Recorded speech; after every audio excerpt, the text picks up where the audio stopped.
noticed something very strange while watching the movie Puss in the Boots' Last Wish the other day. A subject emphasized in this movie in particular was very interesting. There was a theory before that Pixar movies were set in the same universe. And in fact, this is not a theory. The guys had prepared the infrastructure for it.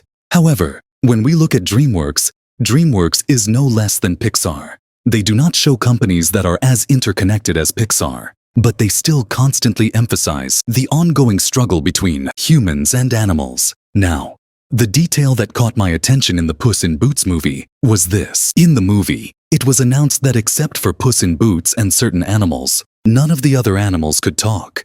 In other words, Puss in Boots could really talk. The dog could really talk. The bears could talk, but the other animals could not. If you look at the movies set in the future years of Dreamworks, especially in the Kung Fu Panda series, we see a world where only animals dominate and live like humans. And as if all this weren't enough, all animals and even insects can talk. They use fighting methods developed by humans in buildings designed by humans. They wage wars and establish kingdoms in cities where humans live. So, what do you think all these movies by Dreamworks are trying to tell us? If you want, let's take a look at the story chronologically. The first movie of the series chronologically will probably be The Croods. At the very beginning of The Croods, they show the war between humans and animals that has been going on for generations. They mention that due to certain animal species living in the Stone Age, thousands of people died and very few survived. Of course, in order not to be completely hostile towards animals in the movie, there are parts where animals and humans get along well after a certain point. The Croods tells the story of prehistoric times, so we agree that it takes place before Christ.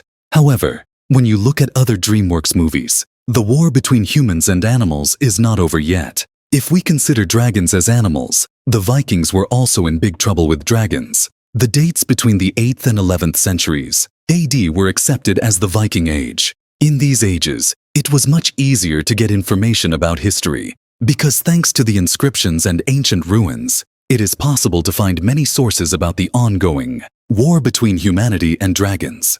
They even explained in the third movie that dragons, living all around the world, were causing problems for people, not just the Vikings. If this epic war between dragons and humans had not ended at some point, it could have continued forever. The movie How to Train Your Dragon had a series that told the story of humans and dragons, fighting for generations, but then parting ways peacefully after a certain point. Dragons have great importance in this universe, because in the future, they will turn the dragons' war on the human race into a legend. Although the world of dragons and humans has been separated, now we are moving the time a little further. In the Shrek series, human civilization had reached a certain point. This production, which tells the story of the 15th century AD, tells the story of generations after the Vikings. There were still living dragons, and we see that they used one of them in this movie. The dragon in the Shrek series could even be the last dragon left alive. However, in general, until this date,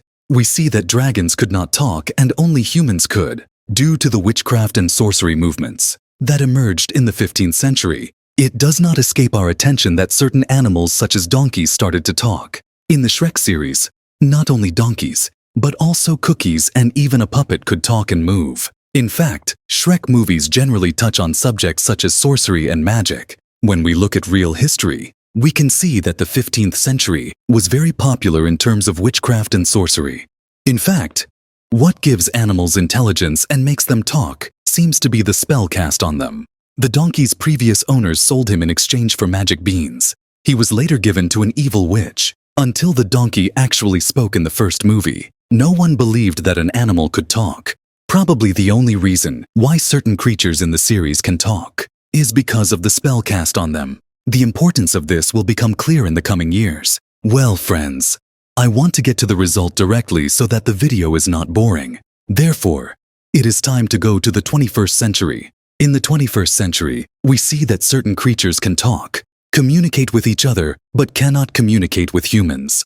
Probably, a spell was cast so that animals would not attract attention and would not be seen as a potential threat by humans, so that they could only talk to each other. Otherwise, another case of the apes' hell will happen in the world. But this time, it will be the planet of the animals instead of the planet of the apes. In the 21st century, we see that many different animals, from Madagascar to Mr. Peabody, have now established their own organizations and even work more efficiently than humans. From private jets to the time machine, they have developed many things that people do not even know about. In almost every Dreamworks movie, they show how animals can be disastrous for humans if they are intelligent. I'm not saying they are potentially hostile towards animals, but unlike other science fiction films, they focus directly on animals instead of robots or artificial intelligence. For example, according to Pixar, humans are the ones who end humans, but they don't do it through magic or anything like that. Some disasters are scientific,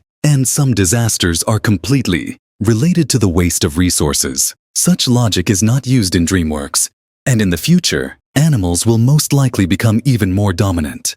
And as a result, there will not be a single human left in the world. In the Kung Fu Panda series, we see a world where animals live entirely. They show that animals, who act similarly to the Madagascar series, are writing a new history from scratch, the birthplace of Kung Fu, etc. However, as a symbol of China, the respect and gratitude felt for dragons is never a detail to be ignored. The Kung Fu Panda series does not only take place in China, of course. Animals trade with the whole world, live in cities, villages, and even towns, and hang out as they please. In fact, in the latest movie, they show that even animals are interested in magic, and that the chameleon steals the master's powers thanks to this. In general, in other Dreamworks movies that I didn't mention in this video, they showed that animals are intelligent and can do many things on their own. Whether all the movies take place in the same universe or not, Dreamworks' general movie mathematics proceeds exactly like this.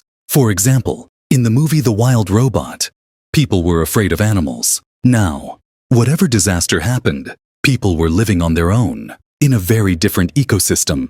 However, it is a bit difficult to accept the Wild Robot movie as Dreamworks in its entirety, because although it is a book adaptation and generally focuses on animals and humans, it is obvious that it tells a story much later than the 21st century. In my opinion, the Kung Fu Panda series shows events that take place quite far in the future. Another thought is that in certain Dreamworks movies, they show alien invasions and alien visitors. If you completely remove humans from the world, or completely destroy humans in any war, only animals will be left anyway. In this case, the dominance of the planet will again be in the hands of animals. So I'm not necessarily saying that there was a war between animals and humans, and the animals won in the end. Maybe other examples can be given in Dreamworks' upcoming movies. For example, think of Megamind.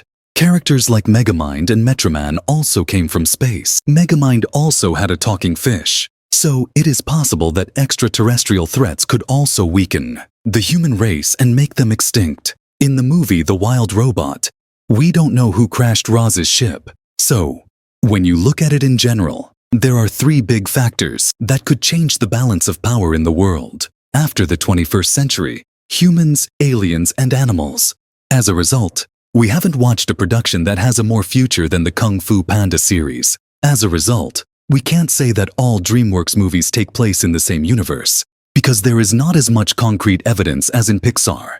However, in general, there is a world that Dreamworks is trying to establish through animals. The things I have explained so far were simple details that I have seen in the movies I have watched. While doing research on this subject, I came across another theory from someone on Reddit 5 years ago. Instead of making a theory based on animals like I did, this guy touched on different topics. He addressed topics such as where the concept of chai in the universe came from, or time travel. It didn't make much sense to me.